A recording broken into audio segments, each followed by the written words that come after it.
What's good, friends? Christopher here with the Hope Easy Life. And today is a beautiful Friday. Hope everybody's excited for a wonderful weekend. And I know I certainly am. And I wanted to pop in and make this video because yesterday was my 9-year sobriety birthday. And everyone who knew me back in the day when I was using probably never thought that day was going to come. But it did. And I am truly, truly grateful for all the support that I've had over the years from all of, family and friends and various people who love me and care about me, and could not have done it without them. It's something that I struggled with in the past. A big part of my usage was the fact that I thought I had to do everything alone. I thought that it was weak to ask for help. But the reality is, it takes a lot more strength to ask for help than it does to keep everything bottled up and keep everything to yourself. Because when you ask for help, you're making yourself vulnerable. You're saying, "Hey, I'm struggling, and I can't do this on my own right now." And that takes way more strength, way more humility than just saying, "I got this. I got this. I can do it on my own. I don't need anybody." Da da da da da da da. So, funny thing that happened yesterday. I was thinking about drinking. Yeah, it was kind of bizarre and maybe surprising to folks who maybe have less sobriety time than I do, or haven't necessarily made the move to get sober, because you might think that at 9 years, you're completely impervious to those types of thoughts and those types of urges. But sure enough, on the 9 year sobriety date, I had them. And it's interesting because for most of these 9 years, I've had no thoughts whatsoever of drinking. I've hung out with friends at restaurants and sat at a bar, plenty of people drinking around me, plenty of booze on a shelf that I can see. Even, a friend might be having a cocktail while I'm sitting there drinking a water or something else. And I still never thought about drinking. But yesterday, I did. I get up bright and squirrely. And, the morning didn't start bad. It was just me kind of doing my thing, my walking, a little exercising, reading some scripture and meditating, prayer, and that was all wonderful. But then I just started running into these completely unexpected roadblocks, these obstacles that were just hit me in the face, hit me in the chest, and I'm like, what is going on? And all of a sudden, that part of my brain started talking to me, and it started saying, why don't you just have a drink? Just unwind a little bit. And I'm telling myself, I'm like, I don't unwind with alcohol. Why would I do that? And they kept kind of popping up. And so I just kept observing them. I didn't really entertain them. I didn't negotiate with them. I just let them show up and then float away, kind of like a cloud, right? You see the cloud and then the cloud dissipates. Or maybe it's a bubble and then the bubble pops. But that's the thing with these intrusive thoughts, right? And whether it's an addiction to substance or it's an addiction to a behavior or, something like this, because we all have these sort of maladaptive things that we do based on when we were little, and not even necessarily, traumas or really bad events, but, other people in our lives, the adults in our lives, parents, teachers, etc., even peers, they are going to say things, they're going to do things, and we're going to interpret them in a particular way. And in order to make it through childhood, you sort of interpret them and develop these patterns.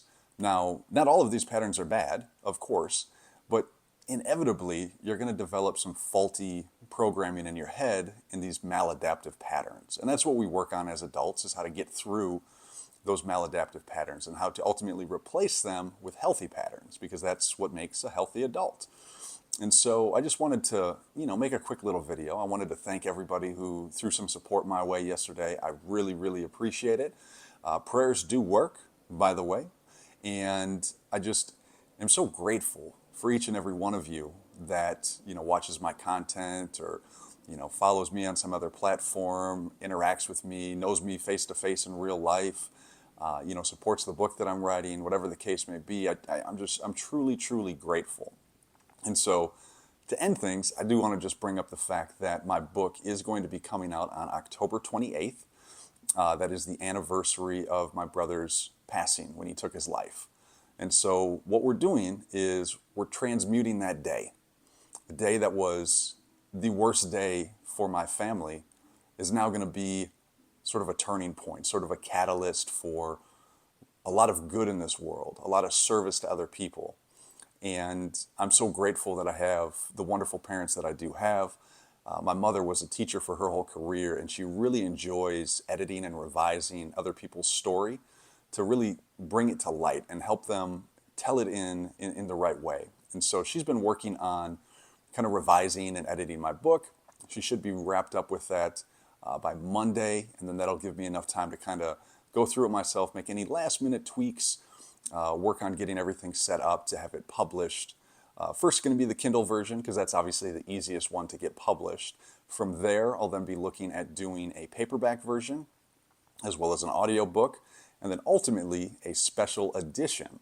Now, the special edition, of course, it's going to have a price to it that's going to maybe shock a few people, but it's going to be absurdly high quality paper, absurdly high quality materials for the cover, an amazing, box, display box, and some various other things that I'm going to include within that. Now, that special edition book, of course, I'll ultimately be selling at a premium price, but for anyone who supports me between now and the release of the book via donations to the hopezy.life Cash App, which is just $, HOPEZYLIFE, anyone who makes a donation to that is going to get a free special edition copy, just as my way of saying thank you for the support. And your donations don't have to be anything crazy. I'm not saying donate $1,000 or anything like that, but hey, flip me a buck, flip me $20, whatever the case you want to do, to help support me as the author getting this thing off the ground. As you know from a lot of my videos, I've been intentionally living a life of poverty for a season here. And this was recommended to me by one of my mentors to really strip me of my desire for material things. Because in the past, I allowed my desire for money and for nice cars and a nice house and all of this type of stuff to compromise my ethics, compromise my integrity, especially when I was doing car sales. That's an industry that really it could use some reform. There's a lot of not so great tactics that are used. I mean, honestly, if I wanted to, I could probably walk into any new car dealership in Arizona and do an undercover sting and expose them for criminal activity. It's an ugly industry. And if anybody in the car industry sees this, you know what I'm talking about, especially in the Phoenix area. And maybe make a little change. Maybe stand 10 toes down and just say, no, I'm not going to screw over nice people. I'm not going to trick people into buying something they can't afford. I'm not going to play with numbers in a unethical way, because that's what dealerships do. It's gross. So, quick aside, if you're looking to buy a car from a dealership and you want any advice on how to actually get a good deal and not get ripped off, you can hit me up. I'm more than happy to help you. And if you're in the area, I'd be happy to negotiate it for you because I'm pretty darn good at it. Anyway, quick aside on that. But where am I trying to go with all this? I don't know. I'm kind of rambling. I'm a little bit groggy. I normally only sleep like 4 or 5 hours a day, and then I work a lot. And so yesterday, it all kind of caught up with me, and I fell asleep at 4:30 in the afternoon, woke up around 1 in the morning, did a few things, went back to bed, and then woke up a little while ago, maybe 6:45 in the morning. So a whole lot of sleep, but I'm still a little groggy. But anyway, I'll get things moving. Hope you get things moving. Hope you have a beautiful, beautiful weekend. I'm looking forward to having a great Friday evening, hanging out with some friends. Tomorrow I've got a big service project I'm involved in. Sunday's the day with God, and so I'm really looking forward to these next couple of days to recharge and just get back to myself and feeling good and moving and grooving and all that fun stuff. So we'll talk to you very, very soon, and I hope you are having a blessed day. Peace.